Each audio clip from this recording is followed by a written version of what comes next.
Hey everyone, Gabriel here, and in this video I'm going to be showing you guys everything that you need to know about Facebook ads for dropshipping and e-commerce in 2019. So I'm going to be sharing the exact strategy that I've personally used on my stores to scale brand new products to over 6 figures in sales in just a few months. So this strategy is super valuable and you can use it for any physical product. So whether you're a brand, whether you're a dropshipper, the strategy is pretty much the same. So I really hope you guys enjoy this video. Also, if you're new around here, please make sure to subscribe. I drop valuable videos like this one all the time. And if you need any help, you can also join our Facebook group, first link in the bio, and then you can ask any questions and get some help from the community. Alright, so before we get started, I just want to show you guys a little bit of proof that I do know what I'm talking about and that I have tested a lot of this stuff myself before sharing it with you guys. So this is a relatively new ad account. It was started in July for a brand new store, so it was a new store and a new pixel. And since then, we've spent a little over $400,000 on ads. And we've achieved a return on ad spend of 1.92, so that's not that great, but it was still really profitable for this store, and actually it was a little bit higher than 1.92 because a lot of these conversions didn't track properly. So yeah, so you guys get the point. This is just one of my ad accounts. In total, I've probably spent about $1 million on Facebook ads testing a lot of stuff. So in this video, I'm just really going to be sharing what I've learned and what works for me and what I've determined to be the best blueprint to launch and scale a product in 2019 using Facebook ads. So let's get right into it. Alright, so first off, a couple basic things that you need to have set up before we can even start. You need to have your pixel installed on your store and your page created for your store. So you can use a brand new pixel, that's fine, but just make sure that you install the pixel right away just so we can start collecting data right from the start. And obviously you want to have a page because you need a page to advertise from. Another thing you'll want to do right from the start is customize your column set on Ads Manager because by default it's really not optimized for e-commerce. Just to quickly show you guys what I mean with the columns, so this is by default what the columns would look like on your Ads Manager, and this is the performance column set made by Facebook. And you know, it has a lot of the stuff that you need to see, so you can see your result, which is usually the number of purchases, your cost per result, your amount spent, and all that. But you really don't have all the information that you could be looking at and using to evaluate the performance of your campaigns. Alright, so now in comparison, I actually pulled up the column set that I like to use on my Ads Manager, and you can just pause the video if you want to copy mine, and then just click columns, customize columns, and you can add all these columns, and you'll have the exact same column set as me. So this column set might seem a little bit overwhelming at first, and if you don't really know what these things mean, it can be confusing, but this actually helps having all this pulled up. So the first thing that I like to add is the CPM column right here, and this is basically how much you're paying for 1,000 impressions. And this will depend on your targeting and also on your video ad or whatever ad you're using, how engaging that ad is. So it's a good metric to keep track of, because if you see your CPM skyrocketing, that can indicate that maybe your ad's been seen too many times, or you know, your targeting's off. So it's an important metric to keep track of, and you definitely want to pull that up on your column set.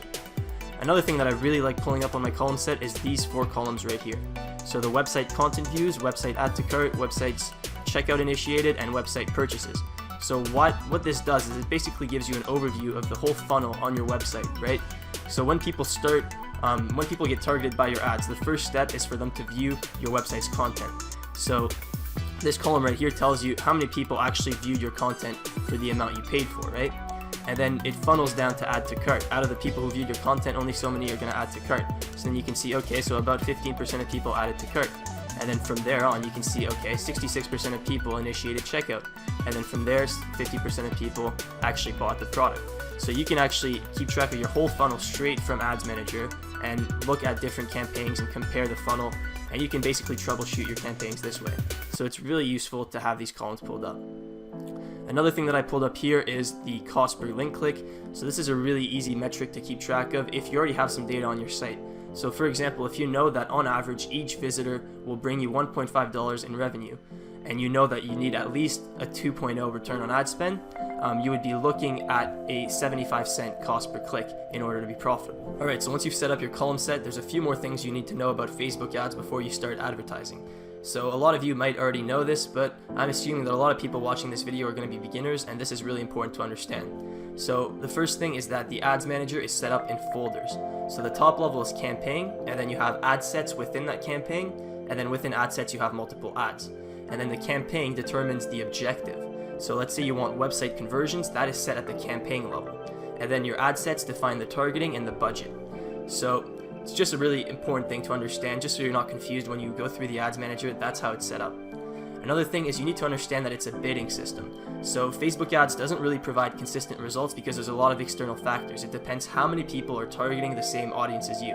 So if there's a lot of people who are targeting the same audience, the CPM for that audience, which is the cost per 1,000 impressions, is going to be a lot higher than if you target an audience that no one wants to target. So that's why if you target worldwide, for example, you'll get really cheap traffic. But that's because no one wants to target that audience because they don't actually make any purchases, right? But if you target the United States, for example, which is an audience that spends a lot online and that is known to purchase a lot of things, the CPM is going to be a lot higher because there's a lot of people targeting that audience for the reasons I just mentioned. So once you've got the basics down, the next step is to do some audience research so that you know who to target when you start running ads. So Facebook lets you target based on interests and behaviors, and interests are not always relevant, and this is an important thing that you need to know. And one way that you can better understand interests is by seeing what interest Facebook has actually tagged you with. So if you go to this URL right here, facebook.com/ads/preferences, it'll give you a list of the interests that Facebook has tagged you with. And this is really interesting to kind of get a feel for how relevant these interests actually are. So this is my Facebook account here, and as you can see, these are the interests that it tagged me with. So ketone, I don't even know what this is. It's some sort of chemical, and apparently this is one of my interests. So as you can see, not relevant at all.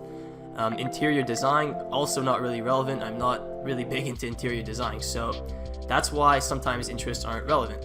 Now if you go over here, this is relevant: dropshipping, Expedia, sure, because I travel, property, online advertising, Amazon, Audible. So a lot of these are kind of relevant, and some of these just aren't really relevant at all, like ketone and interior design.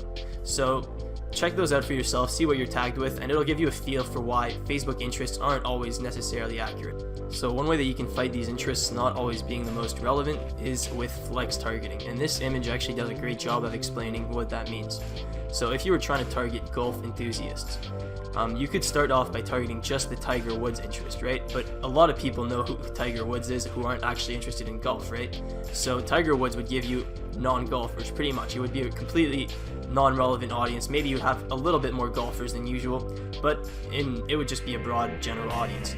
Now if you wanted to narrow it down to casual golfers, you could flex target both Tiger Woods and Phil Mickelson. So this would mean that your audience would need to match a Tiger Woods interest, but also match a Phil Mickelson interest. So by doing that, now you know that you have people who are definitely more interested in golfing than just the average person who knows who Tiger Woods is, right? But now if you want to go really specific and you want to target people who are golf enthusiasts, you can actually stack all three. So people who know who Tiger Woods is, who know who Phil Mickelson is, and who also know who Bubba Watson is. And the way that they put it is a golf enthusiast would know who Bubba Watson is, but no one else would. So this is an interesting trick. This image is from Digital Marketer, and I thought it did a great job at explaining it. Alright, so just to show you this example in practice, I actually went ahead and created a new ad set. And as you can see, right now I'm just targeting Tiger Woods, and in the United States, 18 to 65 plus. And as you can see, our potential reach right now is 5.7 million. So we have a pretty broad audience, and most of these people would probably be non-golfers, because just because you know Tiger Woods, it definitely doesn't mean that you're a golfer. So now if we wanted to narrow it down one bit, we could go narrow audience and then add Phil Mickelson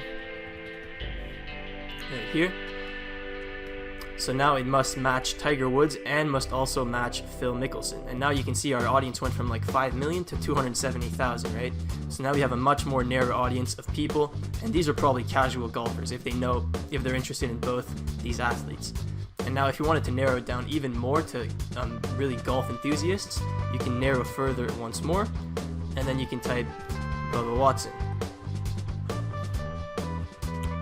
And now as you can see, our audience went down to 65,000 people.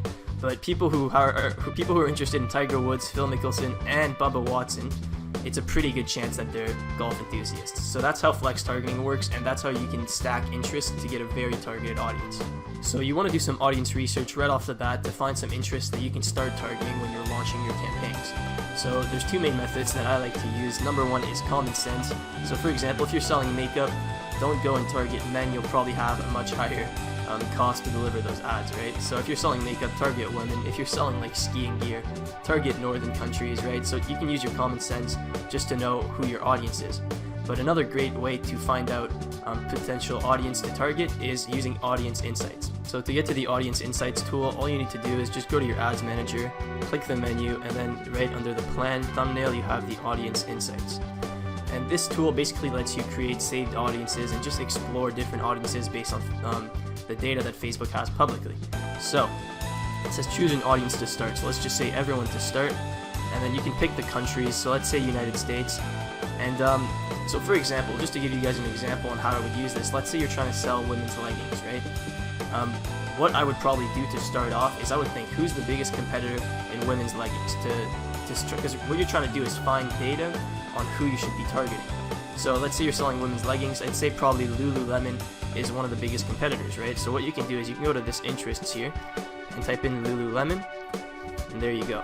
Now, not every company is going to be in these interests. You need to have a relatively big company, so you need to look at your big competitors, really the major competitors, because your direct dropshipping competitors won't be listed as an interest, right? So let's just go with the Lululemon example, and then age range, just leave that blank because that's what we're trying to find out. Location, United States. If you're planning on selling to more countries, you could add them, so like United Kingdom, Canada, Australia. That's usually like the 4 biggest countries you'd be selling to. And then now this is where we have all the data of this audience. So this audience is people in these 4 countries from 18 to no max on the age and who are interested in Lululemon. Now what we can do is we can click all these tabs to get information about this audience. So first off, what this tells us is that it's 82% women, 19% men. So if you're selling leggings, your biggest market's definitely going to be women.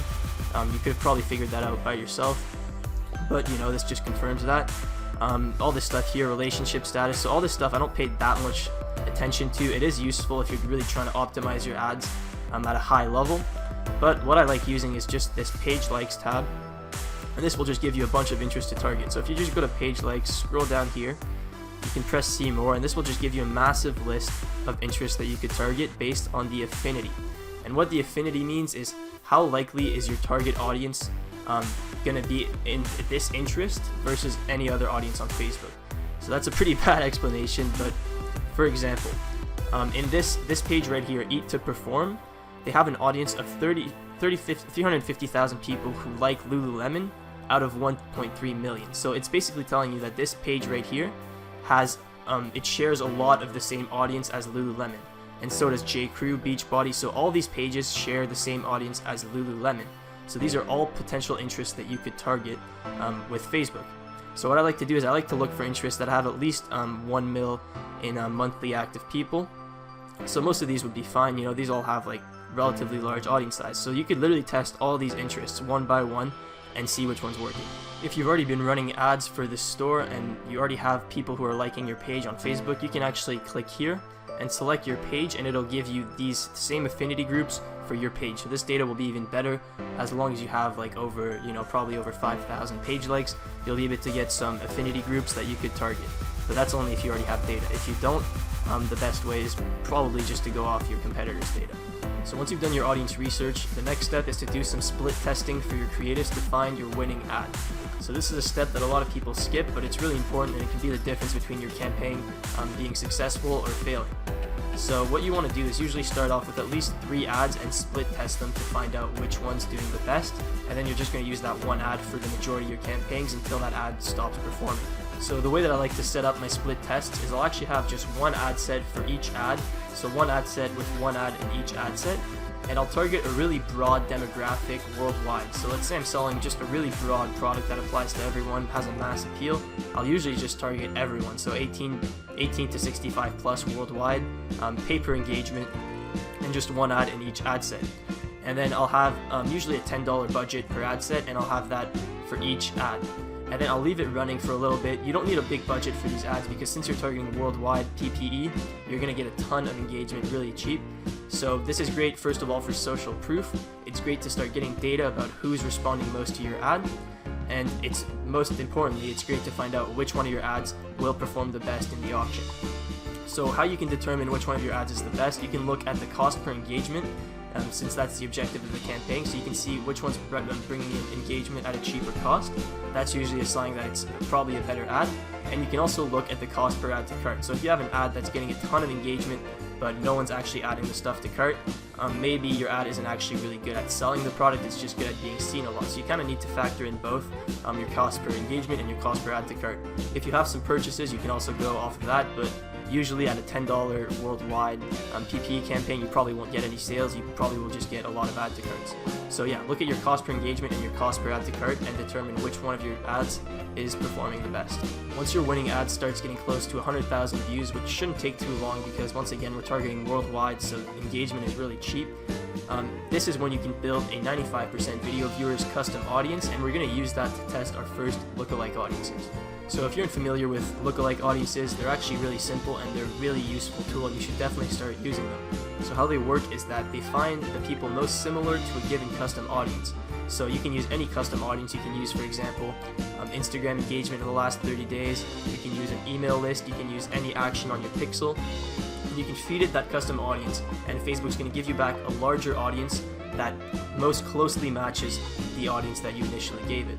So if you, for example, make that custom audience of 95% video viewers from your winning video ad, you're going to have an audience of people who watched the majority of your video and who were obviously interested in the product to a certain extent, right?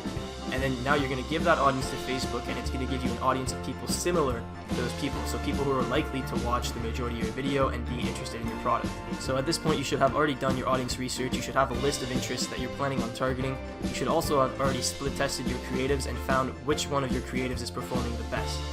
Now we can enter the testing phase, and this is where you're going to test as much stuff as possible to figure out what's working and what you should scale. So when you're starting out the testing phase, you want to scale horizontally, and what that means is you want to test as many different audiences as possible. So create a ton of different ad sets with different audiences to test and figure out what's working. Another thing that you want to keep in mind is that you want to use the same post ID for each one of your video ads, so that all the social proof gets added to the same ad rather than creating a new ad every time. So just to quickly show you how you use the same post ID for all your ads, when you're creating your ad, you don't want to create it in the ads manager. You want to use an existing post. So you'll want to make the post on your Facebook page beforehand, and then when you're creating the ad, you just go to use existing post, and then you select your post. And that way it'll actually add up all the engagement to this one post ID. And now when you create a new ad, you can either just copy this post ID, or you can just duplicate the one and it'll use the same post. So make sure that you're using the same post. If it's the same video, make sure that it's all in one post versus a bunch of versions of the same video ad. So when I'm starting out the testing phase, I'll usually test out two different things. So number one is the 95% video viewers lookalike audiences. So we built a 95% video viewers custom audience using the video views we got from targeting worldwide. Now we can use that custom audience, build a lookalike audience, and test it for the top countries. So for the United States, the UK, Canada, and Australia. And you want to test all different percents. So 2%, 2 to 5%, and 5 to 10% is usually what I'll test. So besides the 95% video viewers lookalike audience, you also want to test all the interests that you found during your audience research. So the targeting that I'll usually use is I'll start with all countries that I can ship to, which is usually the e-packet countries. And if you want a list of all the e-packet countries, just click in the description. There's a link to the notes from this video, and you'll be able to just copy and paste all the e-packet countries and paste them in the ads manager to make it easy for you. And then so I'll have one interest per ad set, so one interest that I identified during the audience research phase, and then the age range and gender, also what you identified during audience research. And if you're not sure, just leave it broad and Facebook will optimize it for you, right? So if your target audience is women and you select both men and women, Facebook will naturally start delivering it to women only because they have really smart algorithms and they know who your target audience is. But if you know that it's just women, you might as well just select women so that you don't show it to any guys. You also want to select English as the language just to make sure, since we're targeting all e-packet countries, there's some countries where English isn't the native language, and you want to make sure that they understand your site and can interact with you. Lastly, for placements, what I'll usually test is feed only, so Instagram feed and Facebook feed. That's what I start out of, because since we're using video ads, those are the two placements that are really optimized for video ads. Now I just want to answer a question that I get asked a lot, and it's how much budget should I start off with during the testing phase? And basically, it doesn't really matter. So you can start with $5 ad sets, $10 ad sets, or $50 ad sets. They all work fine, depending on how fast you're trying to scale. So the main difference is really how fast you're getting data, right? Because during the testing phase, we're not trying to build these ad sets for long term. We're trying to just test and see what's working. So the bigger your budget when you're starting out is just really how much data you're going to get within a day. So for example, if you're starting out with $5 ad sets, that's fine. You're just going to need to wait 4 or 5 days to get enough data to actually make a decision, right? But if you're trying to really make an aggressive, if you're trying to scale aggressively, you can start with $50 ad sets, and you can see after spending about $25 or your break-even point, you can see already whether or not it's a good audience to target. So I personally always test out with $50 ad sets, but you can definitely use $5 ad sets, $10 ad sets, they're fine. It's just a matter of how long you're willing to wait to get the data. So usually I say that you need to spend at least $20 on an ad set before you can make any statistically significant decision. Even $20 is not a lot to spend, but I know that a lot of you have budget constraints, so I'm trying to keep it low. So yeah, you need to spend at least $20 on an ad set to make a decision. So basically, use whatever you want, $5, $10, $50 ad sets. During the testing phase, it doesn't really matter. One important thing to understand about Facebook ads is the ad set learning phase. So when you create a new ad set, it needs conversion data to optimize within 7 days. So it has a learning phase that lasts 7 days, and it needs 50 conversions at least to properly optimize, and that's what's recommended by Facebook. So if you're launching $5 ad sets, it's not going to be able to properly optimize within those 7 days because you're not going to get the 50 conversions needed. So for that reason, Facebook actually recommends a bid to budget ratio of at least 1 to 10. And what this means is that if your average cost per purchase is $15, they recommend that your budget per ad set be at least $150, and they actually say that 1 to 25 is better. So you need to have these larger budget ad sets so that the learning phase can go smoothly and Facebook can get all the conversion information it needs within that learning phase. So that's why I say $5, $10, $50 ad sets for testing are all fine, because regardless, they're all not enough to properly optimize within your learning phase. So once you find your winning ad sets, that's when you want to try to scale them to the point where Facebook can actually properly optimize during the learning phase and spend the budget accurately.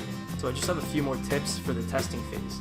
Number 1 is to keep creating as many new ad sets as possible every day to test new angles and to imitate what's already working well for you. So for example, if you have an interest that you're targeting and it's doing really well, it's getting a lot of sales, you can put in that interest into the audience insights tool that I showed you at the start and find similar interests to target, and if the first interest was working well, similar interests will likely work well too. And the more ad sets you have that are profitable, the more you're going to be able to scale once we get to the scaling phase. The goal is really to have as many ad sets, as many different ad sets as possible that are profitable and that you can scale. You can also test combining your best interests with engaged shoppers. What engaged shoppers is it's basically a behavior on Facebook for people that have clicked the Shop Now button on an ad within the last 7 days. So usually it's a good sign. You know, if people click a lot of ads, it means that they're more engaged and they're more likely to buy your product. So a lot of people always test with engaged shoppers right from the start. What I like to do is I like just testing, combining it with my best interest. So I don't test it right away when I'm testing the interest. I'll just have the single interest. But if I find an interest that's doing well, I'll duplicate it and I'll add engaged shoppers and see how that performs as well. So engaged shoppers is something you definitely want to split test. Another tip is that larger audiences tend to work best because it gives Facebook more room to optimize, right? If you give it a very narrow audience, it doesn't have a lot of room to optimize, and oftentimes if you have a narrow audience, the CPMs are going to be much higher because there's more people bidding towards that audience, right? Because you're being picky about who you want to show your ad to. So then naturally, there's going to be more people bidding to that specific audience, right? So when you give it a narrow audience, your CPMs are going to be higher, and Facebook will have less room to optimize. So it can work sometimes, you know, for very niche products, people like to have narrow audiences and they have great success with it. But personally, for my style of dropshipping, I like targeting larger audiences, 5 million plus usually, and it just gives room for Facebook to optimize and it'll do a lot better. Lastly, another great tip is you want to use the breakdown tool to find your winning audiences within broader audiences. So if you're targeting a broad audience and it's doing okay, but like it's just breaking even or something like that, you can use the breakdown tool to see if there's any specific demographic that you could target that would have a much lower cost per purchase. So I'm actually going to show you an example of that right now. Alright, so for an example, this is a really broad interest that I was testing, targeting all e-packet countries. As you can see, the ad was doing pretty well. Spent 3.6 grand to make 7, so return on ad spend 1.95, which is pretty good because our break-even return on ad spend for this store is about 1.5. So this was profitable, but if I wanted to go and see actually if I can look more in depth to find audiences that are converting better within that large audience. So what you can do is you can use this breakdown tool here. You can break it down, so by delivery is what you want to click on, and then you can break it down by all these things. So my favorite breakdowns, number 1 is age and gender, just to tell you what demographic you should be targeting. So breaking down this ad set, if we can go and we can now sort it by website purchases, and let's see which audience did the most purchases. And as you can see, it's 25 to 34 females, and the cost per result is 16.47 instead of 19. So as you can see, if we targeted just 25 to 34 females, maybe we'd be able to get a much lower cost per conversion. You can also go in and break it down by country, which is also really interesting, right? So as you can see, for this specific ad set, Facebook optimized it mainly towards the United Kingdom. It seems like this was the country that was performing the best for us. So now we could go and duplicate this ad set but targeting only the United Kingdom and see what happens. So when you're in the testing phase, you want to make sure that you're continually optimizing and killing ad sets that are clearly not providing results to make sure that you're not wasting money. So first off, you want to calculate your break-even return on ad spend, and this is a really important metric to know. And you can calculate it simply just by doing the product sale price over the product sale price minus the product cost. So if you're selling something really cheap, like this teeth whitening pen here that costs you $1.30 shipped, and you're selling it for $10 on your store, you can calculate your break-even ROAS just by doing 10 over 10 minus 1.3. So the sale price over sale price minus the product cost. And this will give you your break-even ROAS. And as you can see, the break-even ROAS for a cheap product, when you have really good margins, is really low. So all you need is a 1.15 ROAS to break even with this product. On the other hand, if you choose something a little bit more expensive and your margins aren't as good, the break-even ROAS is going to be a lot higher. So for example, this backpack costs $41. Even if you were to sell it for $100 on your site, right? Let's calculate what the break-even ROAS would be. So it would be 100 divided by 100 minus 41. And the break-even ROAS, as you can see, would be 1.7. So, a lot higher than 1.15. So you need to keep this in mind, how much margin you have and what your break-even ROAS is, so that you know and you can analyze the performance of your campaigns. So once you know what your break-even ROAS is, what you want to do is you want to always look at the last 5 days of data, including your current day, and kill any ad set that's below your break-even return on ad spend, because you know that that ad set is losing you money. And the reason why I choose to look at the last 5 days of data is just to kind of factor out variability as much as possible, because obviously some days your ad sets are not going to perform well and some they're going to perform really well. So you want to look at least 5 days of data just to kind of average it out and get something that's actually meaningful, instead of just like one bad day and then you kill an ad set that could have been really profitable. So yeah, look at the last 5 days and kill anything below your break-even return on ad spend. Another tip is, if you're not getting any purchases, if you're testing with like $5 ad sets and you don't have any purchases to evaluate the performance of your ad sets, what you can do is you can just move back one step to the next lowest level of the funnel. So if you don't have any purchases, you can move back up to add to carts, for example, and you can look at your cost per add to cart compared to your other ad sets and see if it's at a key performance indicator, if it's way too high and it's not going to be profitable. If you know that your cost per add to cart is way too high, you can kill it right away without even having to wait for any purchases. An important thing to keep in mind is that if your cold traffic campaigns are just breaking even, you can still be profitable overall by running retargeting. So don't worry if you're just breaking even on your cold traffic campaigns, that's still good. You're buying data and you're getting people to your site, and then you can retarget them. So you can still be profitable if your cold traffic campaigns are just breaking even.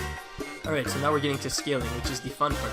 So the goal is to gradually scale your top performing ad sets to higher budgets so that Facebook can properly optimize them. So, like I mentioned earlier, Facebook recommends a bid to budget ratio of 1 to 10, which means that your budget should be at least 10 times your average cost per purchase. So if your cost per purchase is $15, your ad sets should be at least $150 daily budget. So that's why you want to gradually scale them. So if you're starting out at $5, you don't want to switch right away to $200 because you have no idea how to perform. So what I usually like doing is 5 to 20, and then 20 to 50 if it's still working well, and then 50 to 200 if it's still working well, and then 200 is the point where the learning phase will actually be able to optimize properly usually. So $200 budget is a good place to be at. But if you want to take it even further, you can actually duplicate your $200 budget and duplicate it to $500 or more budget and start using manual bidding. Now this is a lot more advanced, but this is when you can really scale. So just to quickly show you how you can set up manual bidding, you would just duplicate your ad set. So your ad set, you should at least have tried it at $200 with lowest cost bidding, which is the default setting. And if that's working well, that's when you can even start to consider manual bidding. So don't jump right into manual bidding as like a miracle solution to make your campaigns profitable. You only want to use manual bidding when your campaigns are already profitable and you want to scale it to the next level. So then you'll just duplicate this ad set, and you want to scroll to the bottom where there's the auction settings. It's a little laggy. Here we go. And then this is where, so bid strategy, lowest cost by default, and manual bidding. When people say manual bidding, they're just referring to lowest cost with a bid cap. So you would just set a bid cap, and usually you want to start at a bid cap of about 3 times your target cost per purchase. So let's say your cost per purchase is $15. You could start at a bid cap of $45, and then you want to adjust it. So usually you want to start higher, which is why we're doing 3 times. People recommend 2 to 3 times your target cost per purchase. I like to start off at 3 times, and then you can see how it's performing. And if it's delivering conversions at a lower cost than 45, you can actually keep lowering the bid cap as much as you can to try to get lower conversions. So this requires a lot of mastery. You need to practice it for yourself and play around with the bid cap. So I don't recommend using manual bidding if you're a beginner, but if you're trying to scale your campaigns, it's definitely something that you want to play around and test with. So once you start scaling and you're getting consistent traffic to your site every day, you want to launch a retargeting campaign as soon as possible, because like I mentioned earlier, even if you're just breaking even with your cold traffic campaigns, you can still be profitable overall with retargeting, because the majority of your profits are going to come from retargeting. So there's no one-size-fits-all solution for a retargeting funnel.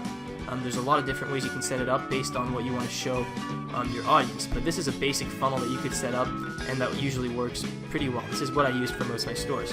So you would target VC in the last 7 days, so people who viewed your content in the last 7 days, excluding people who've added to cart. So this would be the top level of the funnel, people who are just kind of aware of your website, but they really haven't shown any interest in buying the product yet. Next, you can target add to cart in the last 7 days, excluding people who've initiated checkout. So this is like a level down. And then the same thing, initiated checkout in the last 7 days, excluding people who've bought in the last 7 days. So these are the people who, really your warmest audience, right? People who are ready to buy, but they just left their checkout and abandoned it. So this is really the most profitable outset out of all of them, is the initiate checkout in the last 7 days.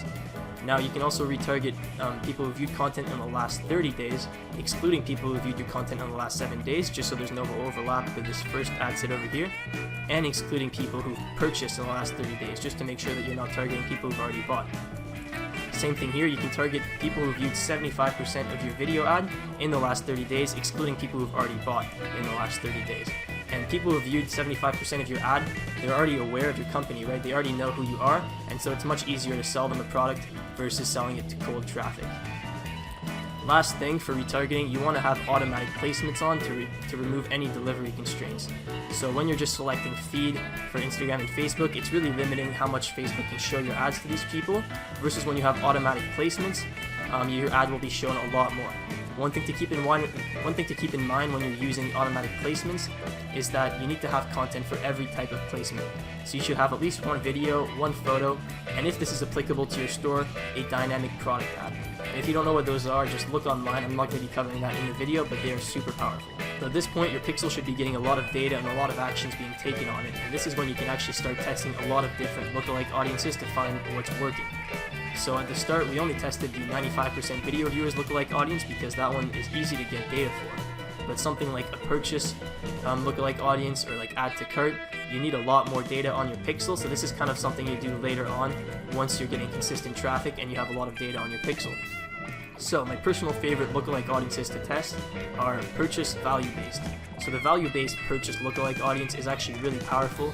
Facebook takes into account all the people who've bought your product, but they also take into account how much they've spent on your store total to find people who are more likely to buy and spend a lot on your store. So the value-based purchase lookalike works great, and I definitely recommend you trying that out once you have enough data.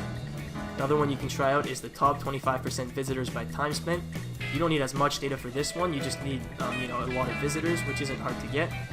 And it works a lot better than just a simple view content lookalike audience if you do the top 25% visitors by time spent. So I've had a lot of success with this one, and I definitely recommend it.